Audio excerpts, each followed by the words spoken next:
All right, y'all. This is the Group Chat Thursday here at the Amanda Seales Show. I am Amanda Seales, and I am joined by the Amanda Seales Show team, TJ and Supreme. They're both wearing glasses today. I feel left out, but nonetheless, I am here in the building. We are talking about something very serious. This Saturday marks 4 years since George Floyd was killed during a police stop in Minneapolis. It sparked protests across the U.S. and the world. George Floyd's death also forced the Minneapolis Police Department to change some of its policies, including bans on chokeholds and neck restraints, requirements that police try to stop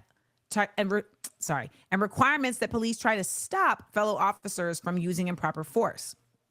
And still to this day, the police are trying to build back trust in the community. They're also reportedly dealing with a serious staffing crisis in the Minneapolis Police Department. You don't say. Over the past 4 years, they lost 40% of their police officers. There's been reports of heavy police officer shortages around the country. For example, Philly and Chicago are both down over 1,000 officers. And in D.C., they want 700 more officers on the beat. How do we feel like police community relations has changed since 2020? I'll start off. I think no matter what positive inroads had been made, I think a lot of it was diminished in the past few weeks, seeing the way that the police were deployed to students on campuses to really enact violence against peaceful protesters on campus. Police, police are agents of the government, and the stuff that the police go out here and do is stuff that they want done. Like the policing and the intentional use of force on certain groups of people is intentional, and it's done. It hasn't changed since then. I think they've reported a little bit less now. Yeah. When you think about how George Floyd died with the knee and the neck and the back and all of that, and how many times since then that continues to happen, you would think that would be an ultimate example of what not to do.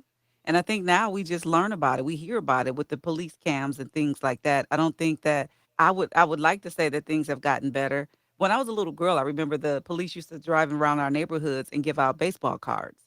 And they really made an active interest in Milwaukee to try to connect with the community. I don't feel that at all today. Well, those holes that you're talking about were taught to them by the Israeli Defense Forces. So those are practices, like a lot of these police forces do exchanges where they go to Israel to learn from the Israeli, it's actually the IOF, the Israeli Offense Force. They learn how to subdue based on the way that they treat Palestinians. And then they bring that back and they enact it within our black and brown communities. Wow, they needed more research on how to mistreat people. Like, I think they could have learned a thing or two from America. Smarter, not harder as well.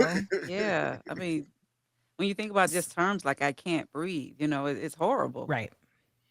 Well, when we get back, we want to talk about the Black Lives Matter movement and how that relates to George Floyd and where we are at present, contextually regarding protest. So let's get into that, but we're going to be right back right here at the Amanda Seales Show. So keep it locked. It's a Group Chat Thursday. We are.